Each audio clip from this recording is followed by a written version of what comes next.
I am so lucky to have recently partnered with Summit Farm. My sponsor, Jerry Ibanez, is the owner of the farm. That's about an hour from here in Marietta, California. I have a very great string of horses right now.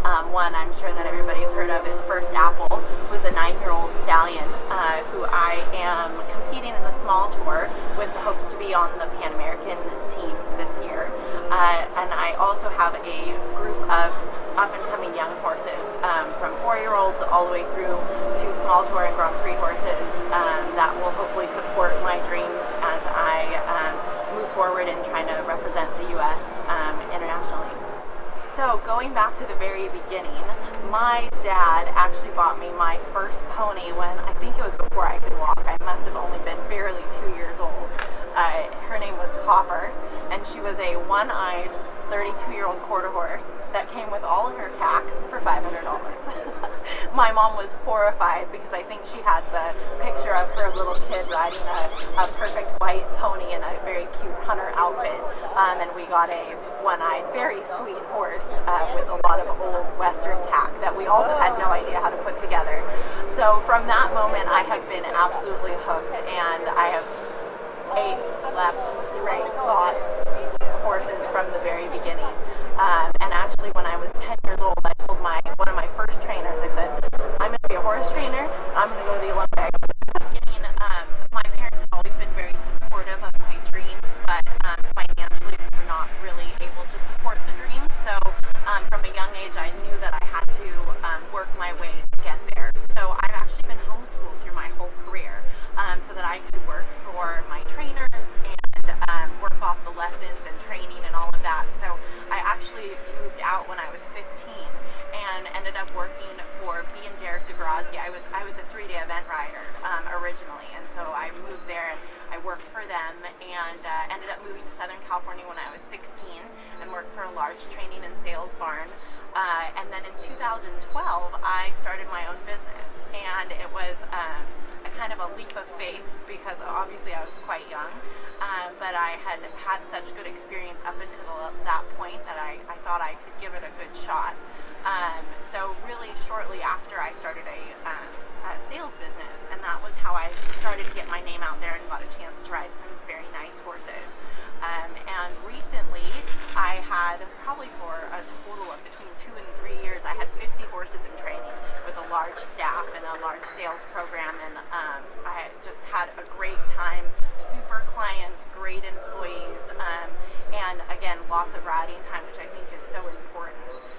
And then recently, I partnered with Jerry Ibanez and Summit Farm, and he gave me the opportunity to scale down and really focus on myself and my riding, because I really believe in order to reach that top tier in this sport, you have to be very focused, and there has to be time for every horse and time for myself, whether it's sports psychology and working out and nutrition and just being able to spend a lot of more one-on-one time with the horses. So I'm really lucky right now to have about 10 horses in my program that all have a job per se and a future plan. I met Sarah when she just started out on her new business. She called us to come and do some saddle fittings for her, and I just loved working with her. We sold saddles at her barn. She was wonderful to work with, had great horses. She was just starting her career. At the time, I think you were showing Winterpole, yeah, and just starting off on her own, and she was such a delight. And I said, I'd really like you, we're in the process of developing a saddle, and I'd love to have you as a sponsored rider.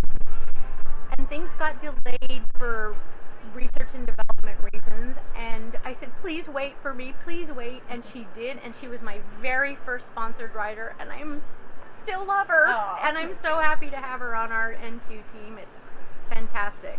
I have an N2 original. You just. The most exciting thing is I get to wear the USA flag and represent the US, and I get to do it on a horse I love.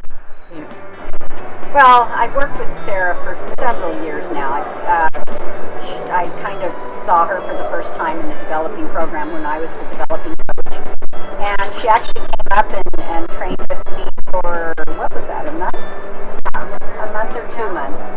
And yeah, we have lots of stories about that time. And then, but I've always thought she's a very, very strong rider in the fact that she's consistent, she has a great feel, and I was always hoping that a horse like this would come along in her career. So Tell me a little bit about him.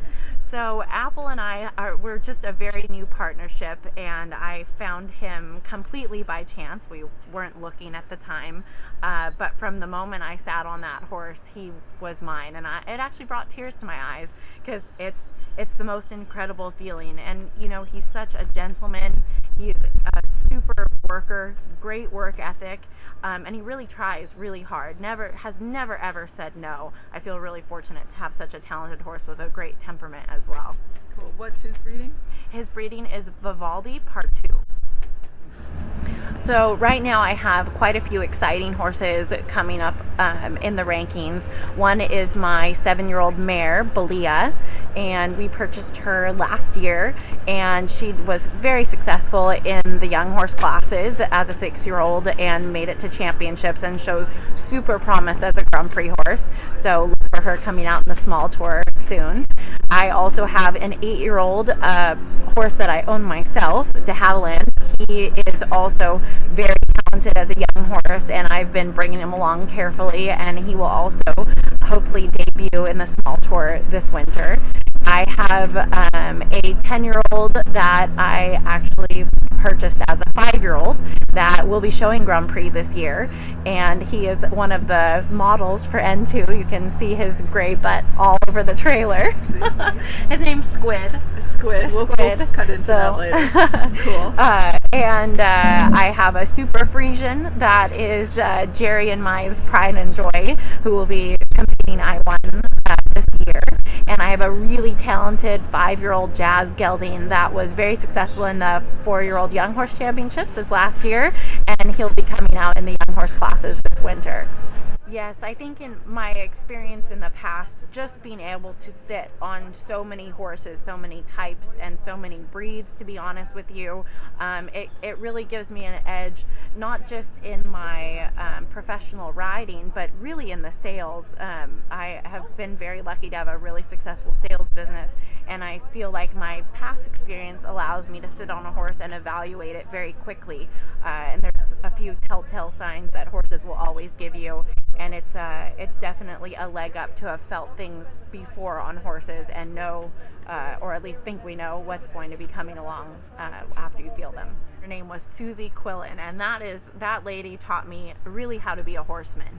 And I started off as a Western rider with her, and she actually made the transition with me to English, and I did some hunter jumpers and then eventing.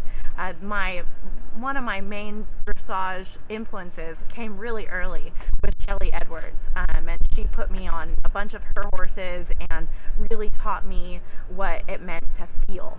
And so she was probably a very big influencer. And then my biggest influence in the eventing was Christy Nunnick.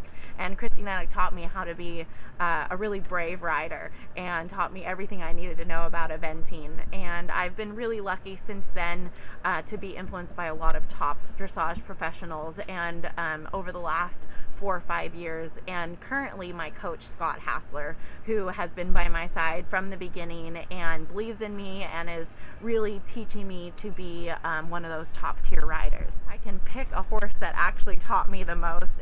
Even to this day, I think every day is a learning experience, and I think it's amazing actually how much we don't know, and every time I feel like I figured something else out, there's so much more to learn. So every day is a learning process.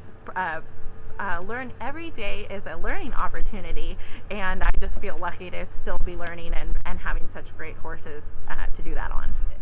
Pay attention to every opportunity. There is opportunity behind every door. You never know who you're talking to, and it's so important to treat everybody and every horse equally, because we have something to learn from everyone, including the horses.